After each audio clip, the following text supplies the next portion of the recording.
Hey everyone, welcome back to the channel. Liam here, and in today's video we're doing an unboxing review of the Domyfan 14-inch laptop extender screen. Now this is an ultra-thin IPS Full HD 1080p screen that is compatible with laptops from 13 inches to 17 inches in size.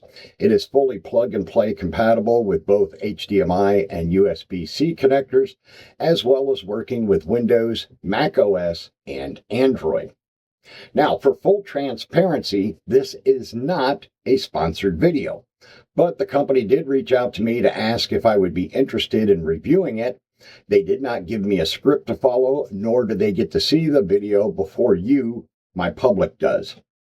You might be wondering why I've done a lot of portable monitor reviews lately. Well, to be honest, not only is it something I have personally gotten into for my day IT work, but I have quite a few of you ask me about them in emails and direct messages. So let's go ahead and open the box and see what all this unit comes with. Okay, so as you can see, the model number is the 𝐋𝐿2. So let's go ahead and get in here. We'll open up the box. There we go. It's a little bit of a big box. First of all, we have the instruction manual that comes with the unit. And we have a quick start poster card that goes with it as well, giving you ideas on ways to connect it and all of that good stuff. We'll go ahead and set those aside. Next, we have the screen itself folded shut with a Velcro strap to keep it secure. And then, last but not least, we also have this flap we flip up, and here are the cables. Now, it comes with 3 cables. It has a USB A to C cable. Whoop, let me get it. There we go. Get it in focus more. It has a USB C to C cable with one end having a right angle connector. And we have a mini HDMI to full HDMI cable as well for video connections. So let me go ahead and get this box out of the way. We'll go ahead and set this down here. And we'll pick the screen back up. So we'll set it back up here so that you can see it. Now, on the screen, we have 3 ports that are labeled. The first one is for the USB A to C. The second one is for the mini HDMI to HDMI port for the HDMI cable. And last, we have a USB C to C port for both power delivery as well as video. Now, depending on your laptop, you might need to use 2 cables to make the monitor operational. Or you might be able to use just the single USB C to C cable for both power and video, like I can generally do on my MacBook Pro. On the other side of the back, we have a nice sturdy kickstand right here that we can flip out, and it does rotate 90 degrees. So you can see that there. Now, if we remove the strap, once we unfold the screen extender, we can open the clamp and use that to attach it. Let me flip it around here. We can use this clamp here, which pulls out right here. Flip it down so you can see it a little bit better. That allows it to clamp to your existing laptop screen between a 13 and 17 inch size. So this is adjustable, and then these just rest on the top of your laptop screen. And this places the actual screen right next to your laptop screen for a nice side-by-side setup. Now, on the bottom right-hand side of the actual screen, we have 3 buttons. We have a plus button, a minus button for adjustments, as well as volume up and down, and a power button that doubles as your menu button to access screen adjustments when you quick press it, and powers the unit on and off with a long press. So let's go ahead and hook this up to my MacBook Pro, and we'll see how it performs. Okay, so now we have the screen hooked up to my MacBook Pro. And if I scroll over a little bit there, you can get a better idea of the picture there on that monitor. And now it is 1080p resolution. which is fine for a secondary monitor. Now, in addition to setting it up on the clamp here, attached to the MacBook, if you wanted to use it in a portrait orientation, you can actually use the clamp that normally goes on your laptop screen as a base and stand it up that way. So you can do portrait orientation as well.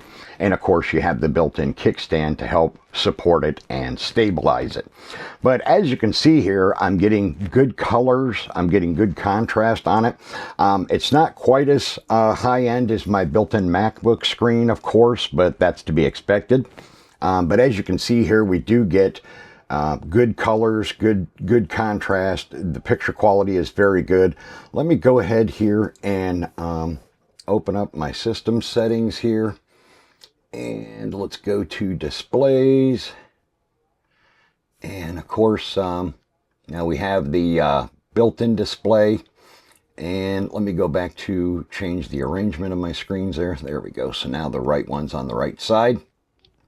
But as you can see here, it is set up and working nicely, and I am only using the one cable, just the USB-C to C cable.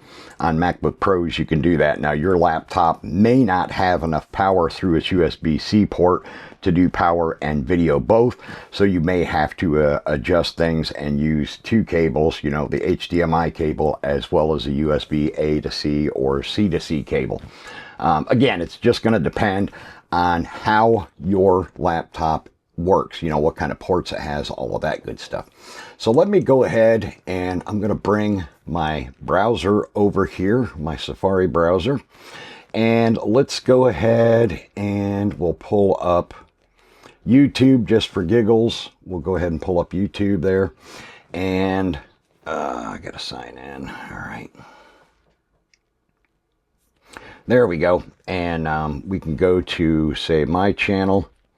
I don't want to get a copyright strike for playing anybody else's content. So anytime I test a screen like this and I want to play a video for you so you can see what it looks like, I prefer to stick with only showing my videos.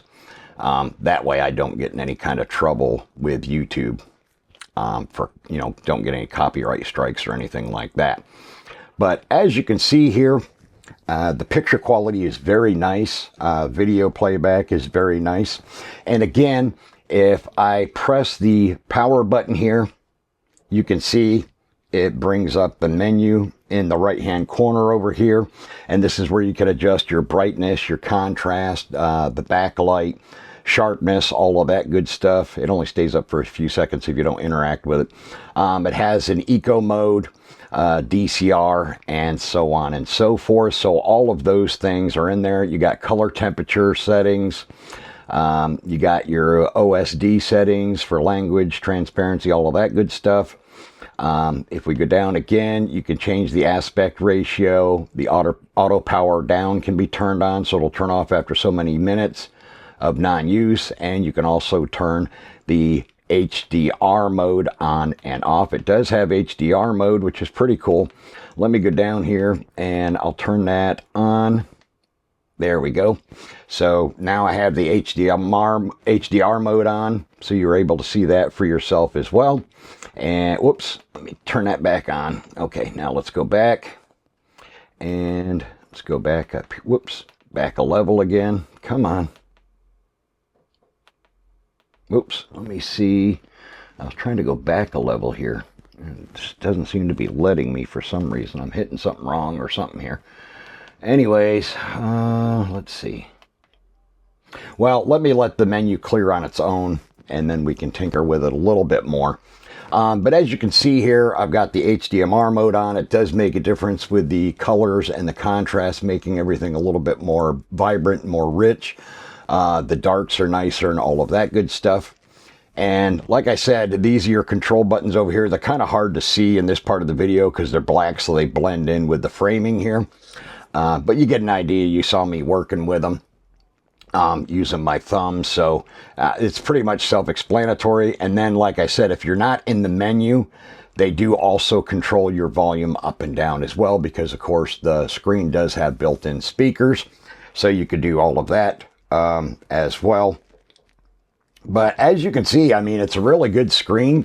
The picture quality is very good. The text is nice and crisp on this video of mine that I'm watching, and the picture quality is excellent as well. So definitely a very good performing little monitor.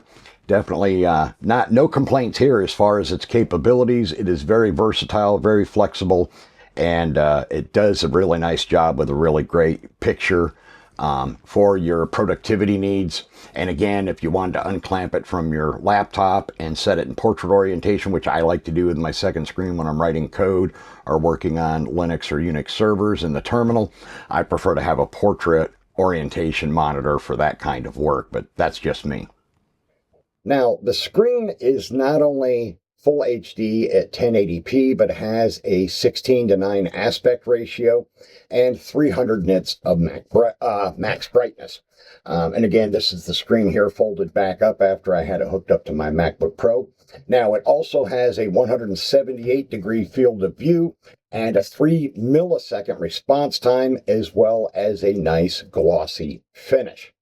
Now, the product dimensions are 15.47 inches deep by 2.54 inches wide by 10.39 inches high, with, again, a max resolution of 1920 by 1080 at 60 hertz. And it also includes blue light eye protection, as well as the HDR capabilities that I mentioned in the other portion of the video.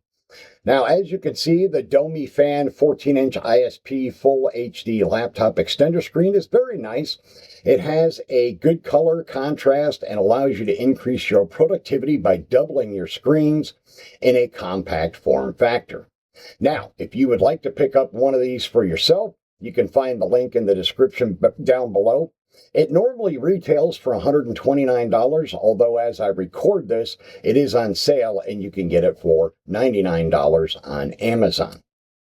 All right, that is going to wrap up this video. I want to thank you all for taking the time to watch it. Please remember to subscribe down below, turn on all notifications, and I will see you in the next video.